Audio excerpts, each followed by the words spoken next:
नमस्कार दोस्तों, मैं Arun Joshi Vivekananda institute of IT Barwani की ऑनलाइन क्लासेस में आपका स्वागत करता हूं। दोस्तों, फंडामेंटल ऑफ कंप्यूटर के अंदर हमने लास्ट में टेली कम्युनिकेशंस के बारे में क्वेश्चन हम देखे। लास्ट में हमने नेटवर्क के डिवाइस देखा। अब इसके बाद में अगला महत्वपूर्ण क्वेश्चन फंडामेंटल ऑफ कंप्यूटर के अंदर हमारा जो कि एग्जाम में पूछा जाता है, बूटिंग प्रोसेस क्या है, डॉस में बूटिंग प्रोसेस को समझाइए।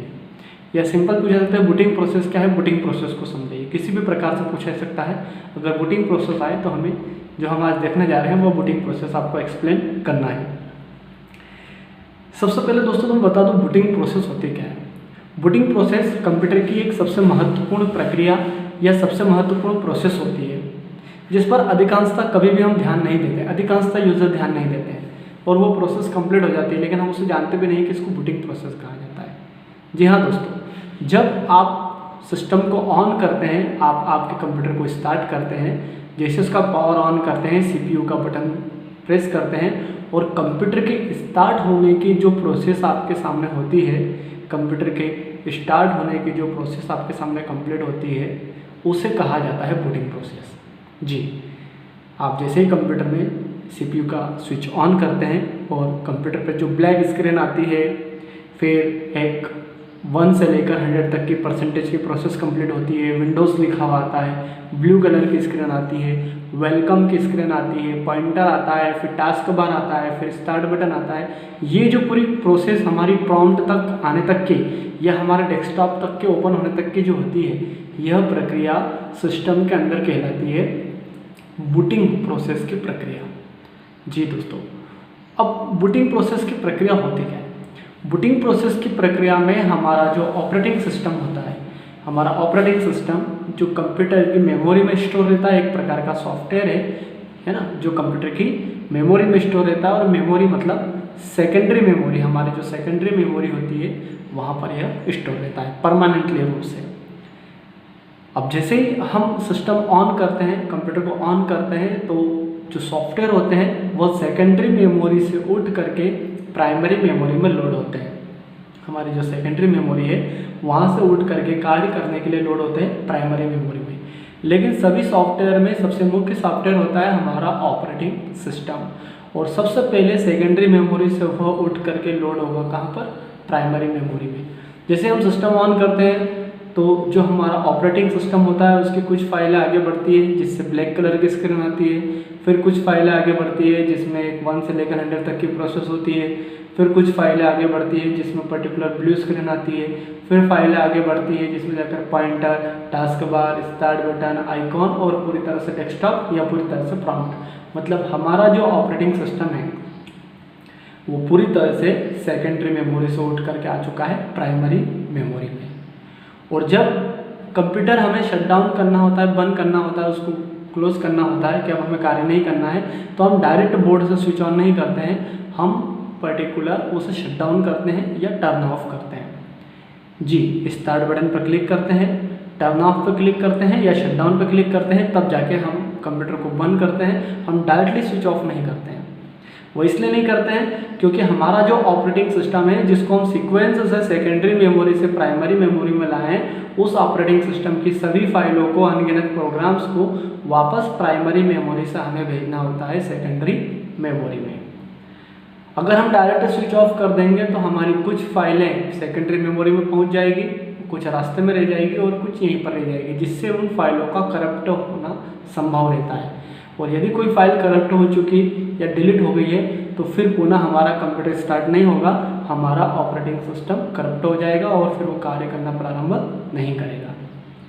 इसलिए जब भी हम कंप्यूटर स्टार्ट करते हैं तो वो step by step secondary memory से प्राइमरी मेमोरी में सारी फाइलों को लोड करता है, और फिर कंप्यूटर शट डाउन करते हैं तो वापस प्राइमरी मेमोरी से सेकेंडरी मेमोरी में फाइलों को भेजता है। और ये ऑपरेटिंग सिस्टम का प्राइमरी मेमोरी से सेकेंडरी, सेकेंडरी मेमोरी से प्राइमरी का जो आवागमन कहलाता है, इस प्रक्रिया को हम बूटिंग प्रोसेस की प्रक्रिया कहते हैं।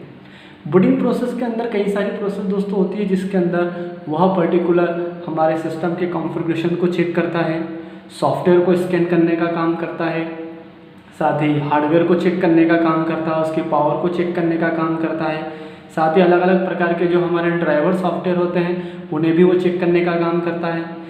यदि किसी भी प्रकार की कोई प्रॉब्लम या किसी भी प्रकार का कोई एरर या त्रुटि अगर किसी सॉफ्टवेयर में किसी हार्डवेयर में होती है तो वो तुरंत डेस्कटॉप पर हमें मैसेज देता है या बिप साउंड के रूप में दर्शाता है। जैसे फॉर एग्जांपल बात करें कि कीबोर्ड की पिन अगर नहीं लगी हुई है आपके सीपीयू में और जैसे आप सिस्टम ऑन करेंगे तो जब वो हार्डवेयर को चेक करेगा तो उस चेकिंग के समय यदि किसी भी प्रकार से कीबोर्ड का ड्राइवर उसके हार्डवेयर को सर्च नहीं कर पाता है तो वो एरर मैसेज आपके सामने प्रदर्शित करेगा, जिससे पर्टिकुलर आपका कंप्यूटर की जो स्टार्ट होने की प्रक्रिया है वो आगे नहीं बढ़ेगी। जब आप वापस कीबोर्ड की पिन ठीक से लगाएंगे तब जाके वो प्रोसेस को आगे बढ़ाएगा। या हो सकता है कि आपके कंप्यूटर की रैम ठीक से कनेक्ट नहीं है और आपने कंप्यूटर स्टार्ट किया तो वो रैम को डिटेक्ट नहीं कर पाएगा तो एरर मैसेज या बीप साउंड आपके सामने देगा। तो ये जो पर्टिकुलर प्रक्रिया जब कंप्यूटर हम स्टार्ट करते तब हमारे सामने होती है, उसके स्विच ऑन करने से लेकर के डेस्कटॉप आने तक या सी प्रॉम्प्ट आने तक, उस प्रक्रिया को हम बोलते हैं बूटिंग प्रोसेस की प्रक्रिया। बूटिंग प्रोसेस की प्रक्रिया में दोस्तों जो अलग अलग प्रकार के कार्य होते हैं इस प्रोसेस में, कंप्यूटर के स्टार्ट होने से लेकर के डेस्कटॉप या सी प्रॉम्प्ट आने तक की जो प्रक्रिया होती है उसमें अलग अलग स्टेप बाय स्टेप कुछ कार्य होते हैं, जिसमें निम्न कार्य हमारे सामने जो बूटिंग प्रोसेस के अंदर कंप्लीट होते हैं। जिसमें पहला कार्य रहता है पावर ऑन सेल्फ टेस्ट का। जी दोस्तों, पावर ऑन सेल्फ टेस्ट जिसे हम बोलते हैं पोस्ट, यह एक सबसे महत्वपूर्ण प्रक्रिया होती है जिसमें पर्टिकुलर सारे कार्य पर्टिकुलर हार्डवेयर से जुड़े हुए रहते हैं, जिसमें कंप्यूटर में हमारे जितने भी हार्डवेयर पार्ट्स होते हैं उन सभी हार्डवेयर को चेक करने का कार्य, उनमें पावर पहुंचाने का कार्य, उन्हें सर्च करने का कार्य, उनके कॉन्फ़िगरेशन का चेक करने का कार्य जो होता है उसे पावर ऑन सेल्फ टेस्ट कहा जाता है।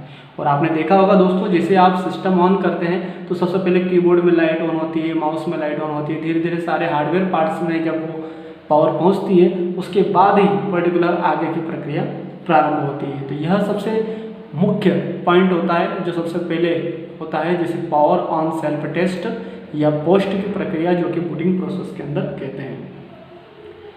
सेकंड होता है बूट रिकॉर्ड। बूट रिकॉर्ड जो होता है पोस्ट द्वारा की जाने वाली जो चेकिंग होती है उसके बाद में एक प्रकार का कंट्रोल रिकॉर्ड को ट्रांसफ़र हो जाता है। मतलब बूट रिकॉर्ड जो होता है जिसमें पर्टिकुलर जो पोस्ट की जो प्रक्रिया पावर ऑन सेल्फ टेस्ट की, इसको चेक करने के बाद यह पर्टिकुलर बूट रिकॉर्ड को अपनी प्रोसेस को ट्रांसफ़र करने का कार्य करता है, जो डिस्क के अंदर विषय में संपूर्ण जानकारी को डिस्प्ले करने का कार्य करता है। मतलब जो हमारी डिस्क होती है, जो हार्ड डिस्क होती है, जो सेकेंडरी मेमोरी होती है, उसके अंदर जो भी इंफॉर्मेशन है उसको प्रदर्शित करने का कार्य, उसको डिस्प्ले करने का कार्य करता है। जिसमें हम जो प्रोसेस देखते हैं 0 से लेकर 100 तक की जो प्रोसेस होती है वह बूट रिकॉर्ड के अंतर्गत होती है और सारी सूचनाओं को यह ट्रांसफ़र करने का कार्य या भेजने का कार्य करता है।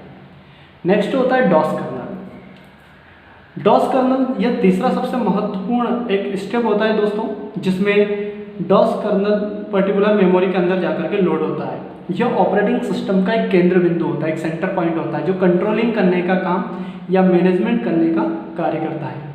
यह विशेष रूप से particular input system file, output system file और MS डॉस जो सिस्टम फाइल होती है उनसे मिलकर के पर्टिकुलर बना होता है, जिसे हम डॉस कर्नल बोलते हैं, जो कि सबसे मुख्य प्रोग्राम या सिस्टम के अंतर्गत होता है। नेक्स्ट होता है सिस्टम कॉन्फ़िगरेशन।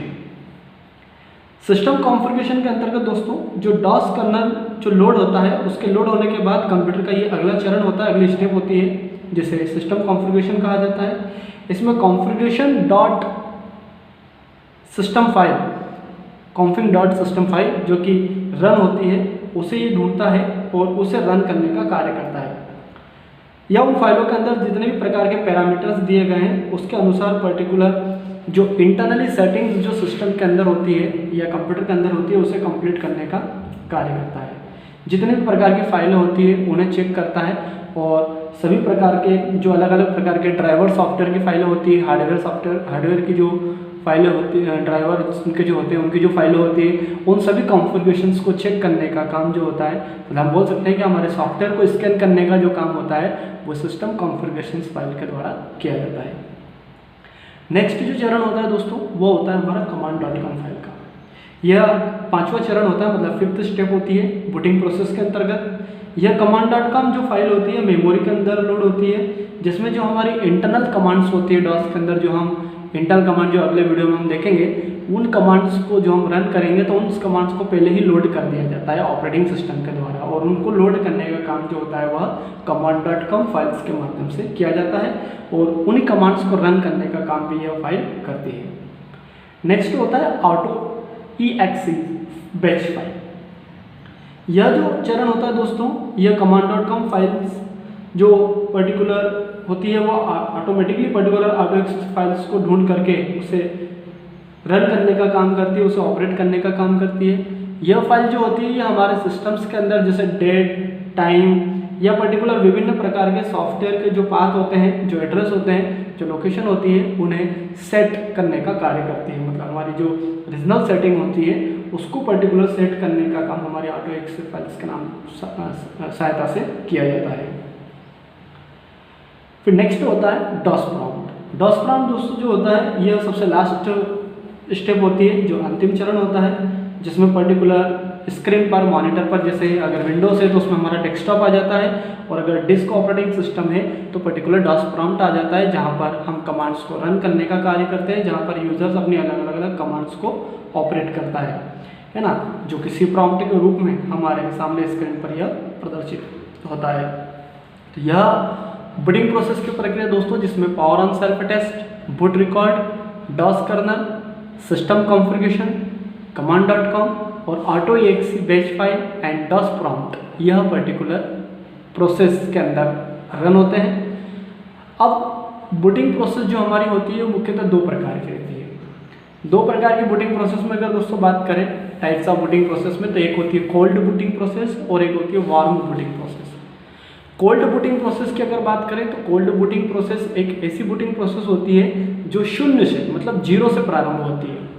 मतलब इसमें हमारा जो कंप्यूटर है पूरी तरह से शटडाउन है, पूरी तरह से बंद है, पावर ऑफ है। जैसे ही हम पावर ऑन करते हैं और CPU का बटन प्रेस करते हैं और कंप्यूटर के स्टार्ट होने की जो प्रोसेस होती है और वह जो बूटिंग प्रोसेस होती है उसे हम कोल्ड बूटिंग प्रोसेस कहते हैं, जो शून्य से, जीरो से प्रारंभ होती है, जिसमें किसी भी प्रकार की कोई पावर सिस्टम के अंदर पहले नहीं थी, वह कोल्ड बूटिंग प्रोसेस कहलाती है। और दूसरी होती है warm booting process. Warm booting process दोस्तों जो होती है, इसके अंदर हमारा सिस्टम पहले से ही चल रहा है, पावर उसके अंदर ऑन है, हम कार्य कर रहे हैं, लेकिन किसी कारणवश यदि कंप्यूटर को रिस्टार्ट करना पड़े या पर्टिकुलर बंद करके चालू करना पड़े तो वह जो बूटिंग प्रोसेस होती है उसे वार्म बूटिंग प्रोसेस कहा जाता है। मतलब हम डायरेक्ट रिस्टार्ट का बटन प्रेस करते हैं या अल्ट, कंट्रोल और डिलीट की को साथ में प्रेस करते हैं, जिससे कंप्यूटर स्टार्ट होता है, जिससे कंप्यूटर ऑटोमेटिकली बंद होता है और फिर वापस ही ऑटोमेटिकली स्टार्ट होता है। तो वह जो बूटिंग प्रोसेस की प्रक्रिया होती है जिसमें यह स्वयं पहले प्राइमरी मेमोरी से फाइलों को सेकेंडरी मेमोरी में भेजता है और फिर सेकेंडरी मेमोरी से वापस उन्हें प्राइमरी मेमोरी भेजता है। तो यह प्रक्रिया कहलाती है वार्म बूटिंग प्रोसेस की।